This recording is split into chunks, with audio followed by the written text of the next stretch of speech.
Welcome to Evernear. Thanks for being here with us. Today, got Davis, the huge, and we got Me. we got Kara. She's coming back. Not Risa. That's true. They Get the look difference, alike, guys. Come but- on. So today we're going to be going into an interesting topic. I guess all topics are kind of interesting, but Oh, they better be. an interesting topic. We're going to be talking about what it means when God says, "Be still and know that I am God." Mm-hmm. I feel like we could take this in so many different ways. There are many ways you can interpret it. I have a few ways I'm thinking of that I'll probably talk about. Maybe you'll have some other ways too. Okay. But I guess just let's jump in. Yeah, please. And just that phrase, what do you... What do I think about it? Like, Yeah. what are my first impressions? kind of Yeah, thing? first impressions, like when you hear that. Well, I remember when you texted me about this, and you're like, hold on, there was a part of it you said, like, what does that even mean? And for a second, I was thinking, what the crap is that kind of question? So, pardon my language, but I really started to think about it. I've been thinking about it for the last week or so, as I should. Didn't do anything about it until this morning, but so I was thinking about it, and I listened to a talk or a devotional by Elder Bednar, David A. Bednar, 2 years ago or something, and it's like, it really reminded me that for me, being still is like letting the crazy things in your life, putting them aside for a time, giving the Lord a moment in your life, because otherwise, if you're not giving him time to speak, to really just be in your life, he won't be there. You won't know who God is, because all the voices out there, they're just yelling and demanding your attention. For example, I had a murder mystery party last night. It was very chaotic, and we were all screaming over one another. And the funny thing is, one person tries to say something, like it is some important detail or whatever, and then everyone just kind of talks over them, and then like somehow there are multiple conversations happening, or whether it's like crazy things happening. But I feel like that's a really good example of everyone's voices are piping up so loudly and trying to cut one another off, when you just need to stop, listen, and then do something. I hope that makes sense, because suddenly my train of thought has just ended. Well, it's ended then. Okay. Yeah, okay. I think I know which way I want to take this now. Okay, So go let's... ahead. The first part I think will be a lot shorter and easier to go through, but I kind of want to break it up, talking about being still and then talking about knowing he is God. So just kind of break up those two things. And what you just said kind of describes the... Be still part, or I feel like that kind of goes into that more. Because being still, I think it's kind of become a lost art. It's not something we really do anymore. I hardly do it. Like, some of the only times I'm still is if I'm driving, and even then I might have distractions. Yeah, like music So- playing or something. Maybe in the shower. That's probably like Yeah. one of the only times I'm still. Like, I don't have things playing or anything. That's like one of my quiet times where I'm not doing anything else. Yeah. And it's pretty rare to be still now, because we always have a distraction. Like the phone, No. that Just check that it. thing right there is the biggest distraction ever. Like, there's always something to do on it. You can be watching things, listening to things, talking to people, whatever it is. There's unlimited things you can do on the phone. Yeah. And it's always with us. Always. Like, if you don't have your phone with you, I don't know if you've experienced this, but when I don't have my phone with me, I'm like, Hold on. What's my life? something is different. I don't know how to handle it. Yeah, this is unfamiliar. Yeah, it's like, where is it? What? Oh no. Yeah. It just feels wrong, and then you start getting like phantom vibrates and like Yes. so it's very, very difficult to be still nowadays because we always are doing something. True. And I've found lately, especially as I've been kind of thinking about this, that I am really bad at getting rid of distractions. I have to be like really distracted all the time. There's some times where I'm sitting down, I'm watching a movie, I'm playing a game, I'm on my phone, I'm listening to music, all at the same time. Oh my gosh. How do you do that? Like, there can be no instant, teeny little point of not being distracted. Yeah. Like, That's it's not good at all for many reasons. Like, I mean, not only am I definitely not being still, not being still at all, but that amount of distraction I've actually found when you aren't distracted, it's actually difficult. Like, it's almost like you're having withdrawals. yeah. Like you kind can't of suffer handle, for a second. yeah, you can't handle not being distracted. I think that's kind of where we've gotten to as a culture now. You always are online. You always have to do something. You're always connected. You can't have a moment of silence. It's true. Yeah. Because everyone is just demanding to know what's going on all the time. We're getting everything so quickly that we just want more of it. You don't need more of it, guys. This is like overwhelming your brain. Yeah. It really is. I remember, so something I was doing quite a bit for like last summer. I haven't done it since it's gotten cold, but I would go explore caves. Oh yeah. Yeah. And that was such a surreal experience because it was complete silence. There was no wind, there was no sound of people. Typically, you don't have any signal in a cave. Like, there was nothing. It was just silence. It felt like an entirely different world because of how quiet it was in there. And I actually loved that. It was amazing to feel that. And I don't do that much in my actual life. It's hard because everything is right there within reach. But when I am like forced to not have distractions, it's very, very different. Very cool. So yeah, I just thought I'd mention that because it's a very different experience when there is no distractions around. Yeah. And I hope that everyone gets that chance too, like that opportunity of that silence. Because really, if you don't experience it, you don't know the joy of it. As you said, it's something so exquisite, so different. And it just shuts you off from the world. And it's like, people have said that, you know, when you're coming out of the temple or the church or whatever, you say it's time to go back to the real world. When in actuality, the temple or the church or your gospel, your beliefs and such, that is your real world. You cannot say that that is just a part-time job or a part-time thing. That is something that needs to be your everyday life. And so you need to have those moments of stillness, that tranquility of the cave, essentially, just to really ground yourself. So I like that. Yeah. So I mean, I guess for you, like, how do you think we can actually be still? Like, what can we do? What can we do? It's a great question. There are lots of things we could do. I mean, you mentioned all the distractions in your life, be it movies, games, phones, whatever it is. For me, especially, I have found that I prefer having time in the morning, just always in the morning, because if I do it in the evening, then it's like, I don't like it. I set aside time to study the scriptures, any scriptures. I favor the Book of Mormon, but whether you're reading the Bible or the Quran or whatever it is, always set aside some time in the morning to then dedicate your day at the beginning to the Lord, to your God. And so there's that. And then I'd say another way of being still is make your home a place of stillness, of peace. Because I have felt contention in my home before.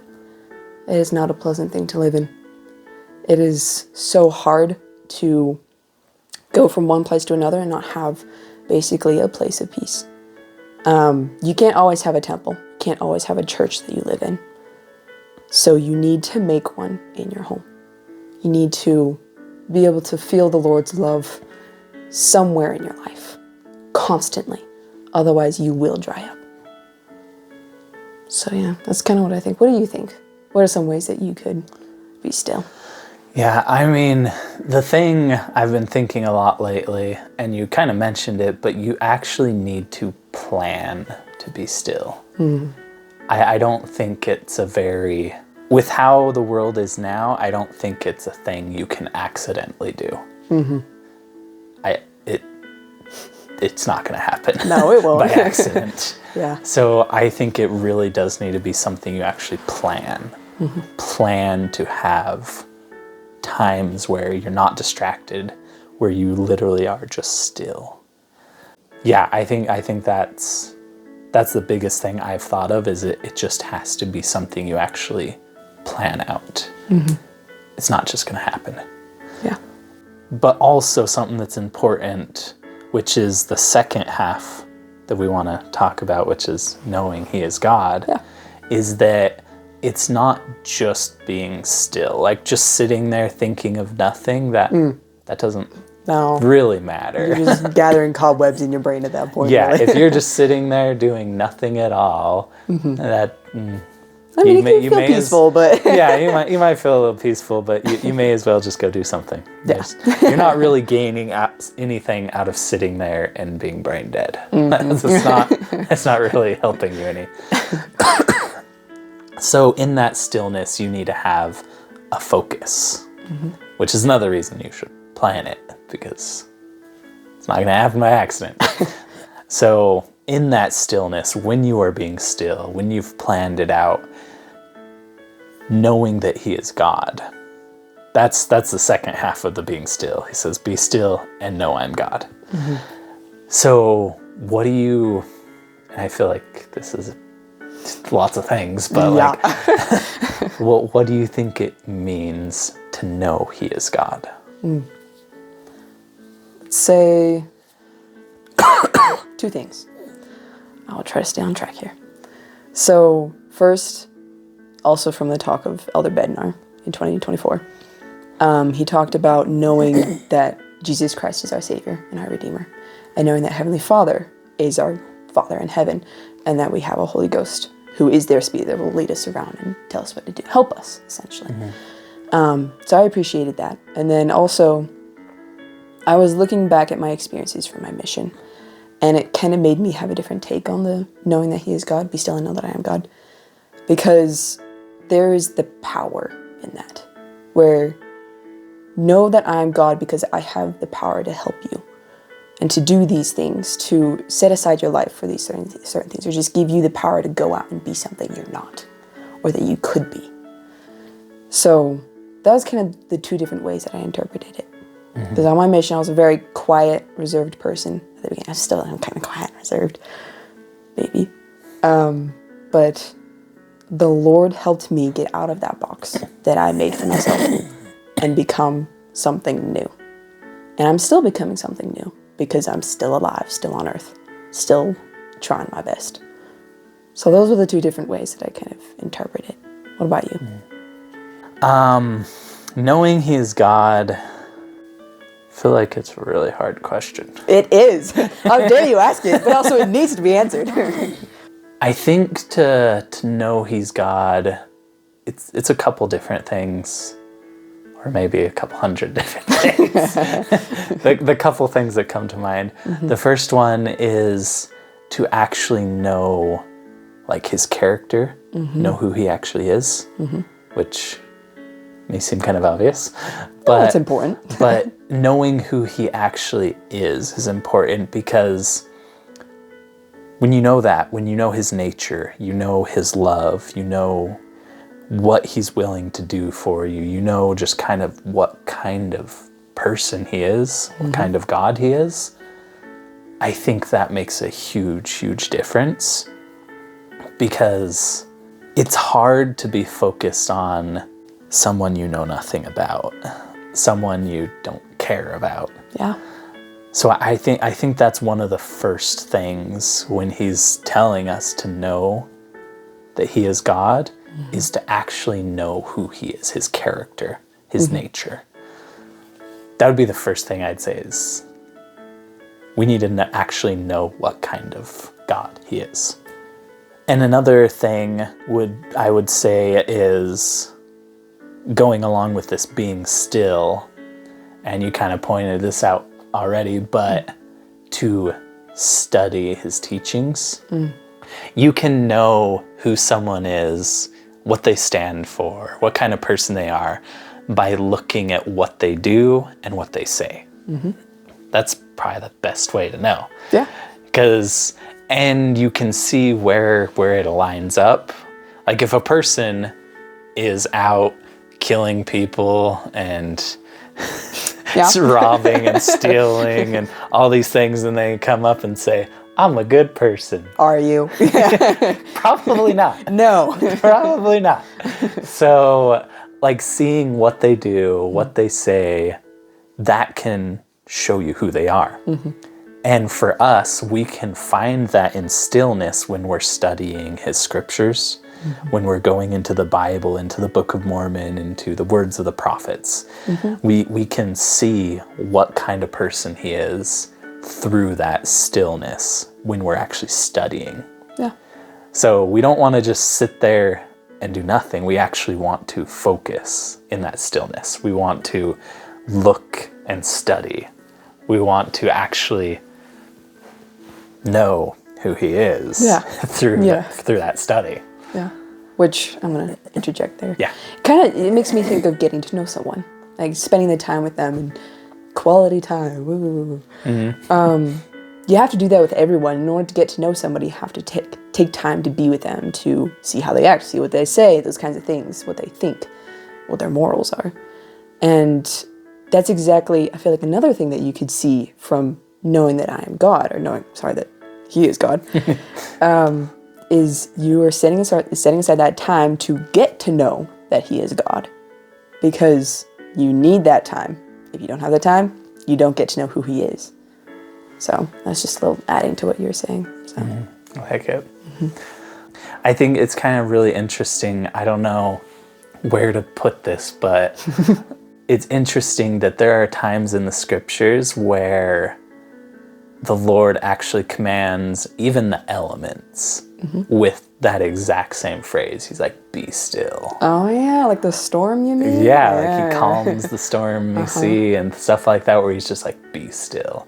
So it's kind of interesting that he even calls nature itself to be still. Yeah.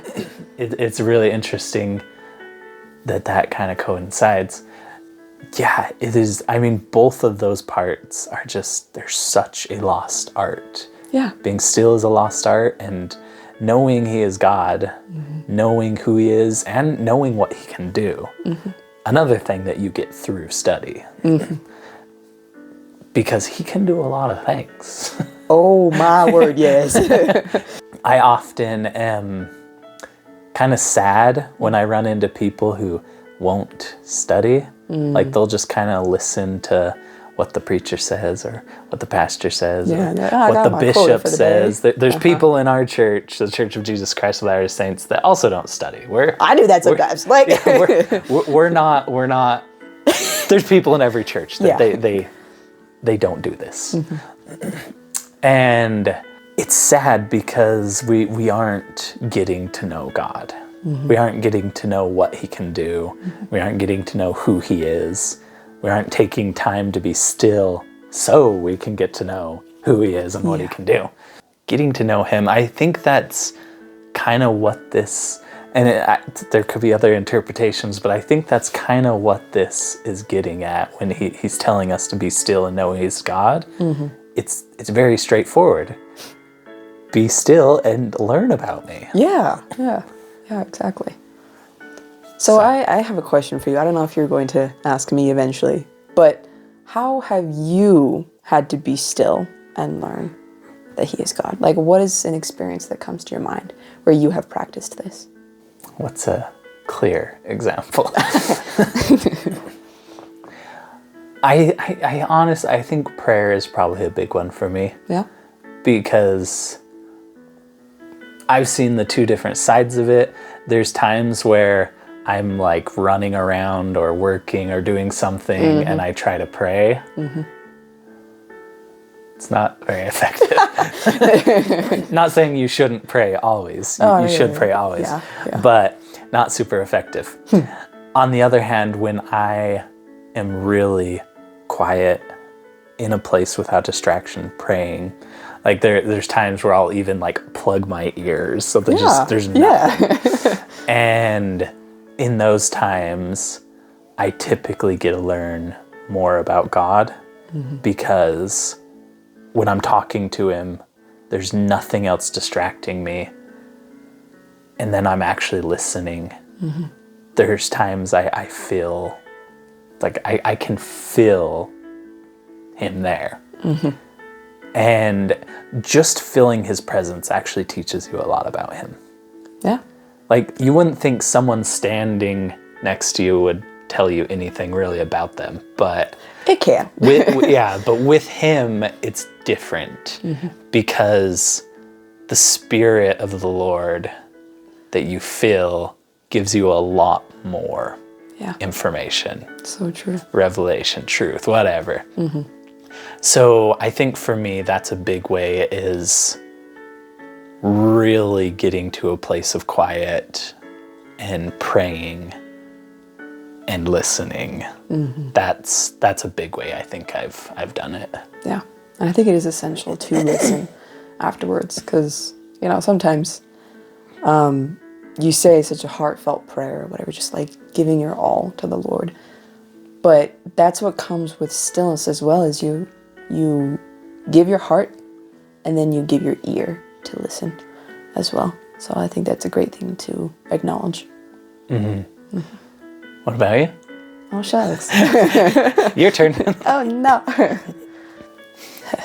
It's hard to think of specific examples, isn't it? It is, yeah. There are a few things that come to my mind just because I was reading kind of about my journal entries, or I like started writing about my mission after I came home. Kind of like just important things. Like, I don't know how to explain it. I was writing about my mission.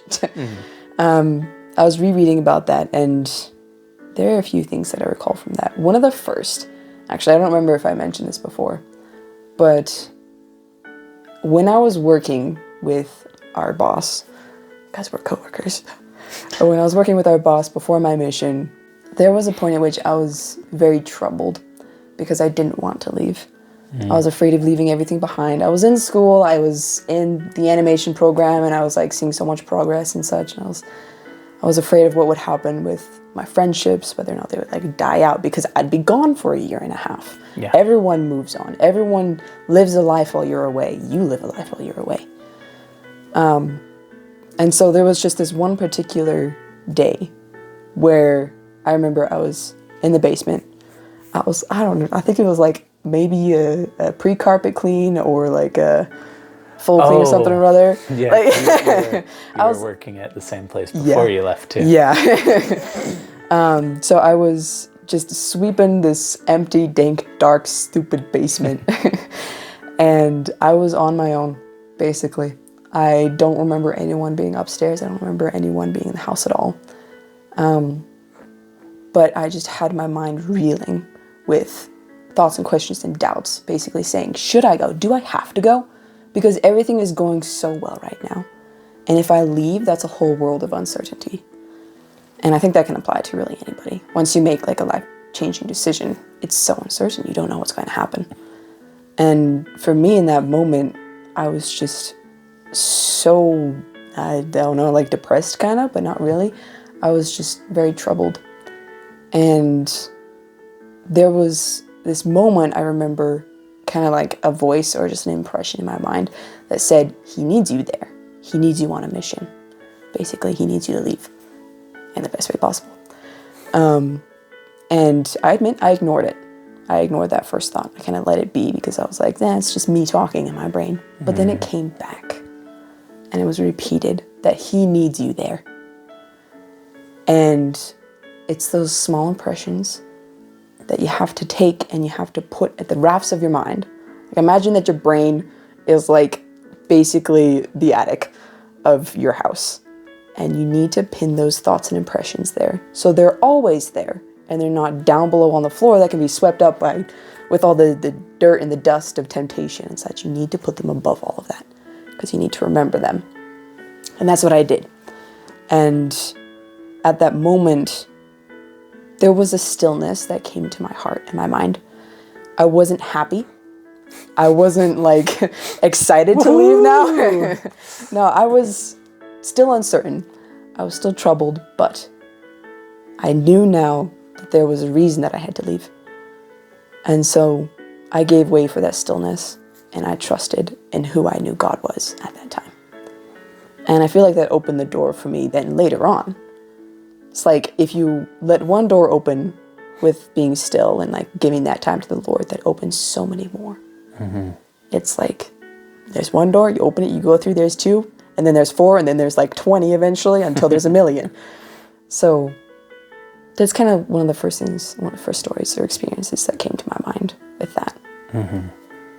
In my mind, it kind of seems more like a command when he says to be still and know he's God. It sounds. I mean, he commanded the storm, right? Yeah, So, yeah. So it sounds like a commandment, like one of the 10 commandments. Like it sounds like a commandment to me. Mm-hmm. You can argue, I guess, but to me, it seems like a commandment. Mm-hmm. So I don't think it's easy to do because just how everything is in commotion in the world right now. Mm-hmm. It's not easy for me to do. Me neither. It's really not easy to just block everything else out and just be still, learn of God, know who he is. Those things that's kind of hard to do. Mm-hmm.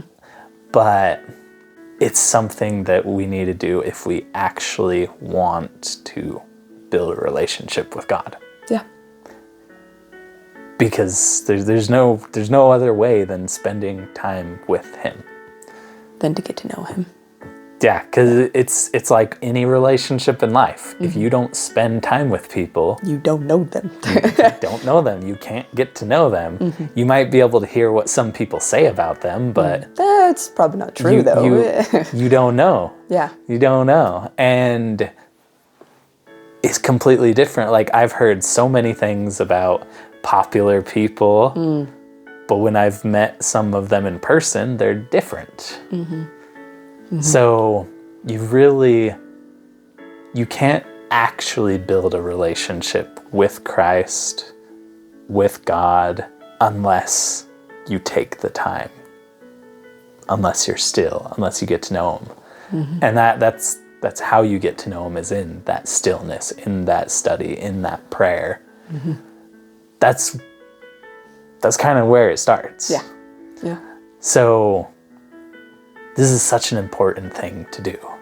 It is.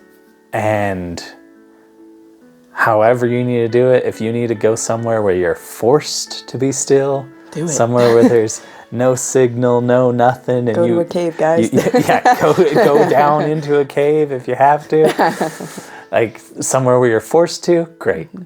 If you have the willpower to just do it anywhere, just eliminate all the distractions, leave the phone, leave the electronics. Leave the people sometimes. Leave the people even sometimes. If that's what you can do it. Mm-hmm. But you need to do this if you actually care about building a relationship with God. That's true. Yeah. I think a big aspect also is like understanding why we need to do it. Something that keeps coming to my mind while you've been talking is the importance of basically building our own testimony in these days, how it's much more important now and will be even more important in the future, as well as we are preparing for the coming of the Lord again, as we are hoping for that. And like that's what the prophets have been saying these last few years, the prophets in our church. Russell M. Nelson, he said it, like one of the first talks that he had was, I encourage you to basically go and build your own testimony and understand who God is for yourself as well. And then recently or something, what's his name? Oakes. Mm-hmm. Dallin H. Oakes. I wasn't there at his devotional, but I understand that he also he reiterated what President Nelson had said. It is very important for us these days and in the future to know who he is for us now. Because if we're not ready now, we might not be ready in the future when he does come. So that's like the big why. Why do we need this? Why is this important for me? So what, essentially? It's so that you can be ready for when the Lord comes.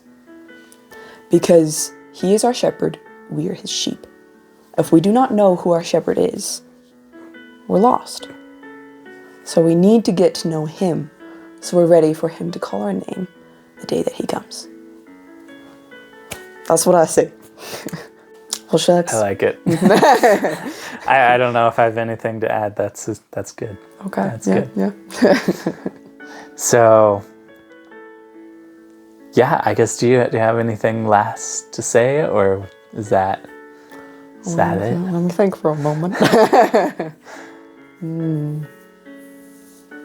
Side tangent, but also connected. Another way to be still and know that he is God is to listen to hymns, or just songs of praise of the Lord. Because that's another way that it speaks for me, and it speaks for different people. Different people feel peace in different ways, right?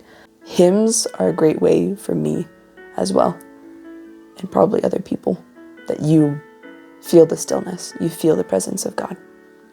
So, I don't know. Any last thoughts for you? Yeah. Whatever it takes for you, plan the time to be still. Plan the time to get to know God. There's really nothing else that is more important. That project you have to do, it can wait a few minutes. That movie you want to watch, it can wait a few minutes. Like, all the things of the world pale in comparison to getting to know God. And I do understand that in the beginning, it can be hard. It can even be boring. Like, you may not enjoy doing it. I completely understand that. I mean, I think many of us have been that kid in Sunday school who just really want to be anywhere else but in Sunday school. Yeah. Like, I understand that it can both be hard and both be something you don't necessarily want to do.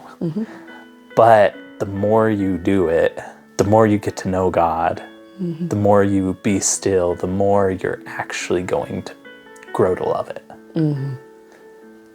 And I've seen that in the times where I actually am doing this. I do enjoy it a lot. But it took some time, and I don't always do it still. I'm not saying I'm perfect at it. I'm not saying anything like that. I'm just saying even if it's hard in the beginning, even if it's not the funnest thing to do in the beginning, as you keep doing it, that will change. Yeah. And you'll have a change of heart. Trust in it. Have patience, guys. Yep. It goes for all of us. Totally. Myself included. Yeah. So, I think that's a wrap. Yeah. So, thank you for being here, ever near with us. If you liked it, give some thumbs up, subscribe for more content. Share it with somebody, please. Share it, yeah. Share the love of God. Share it all over the place. And comment. Yeah. Until next time, go out there and be a good boy or a good girl. I want to be a good girl.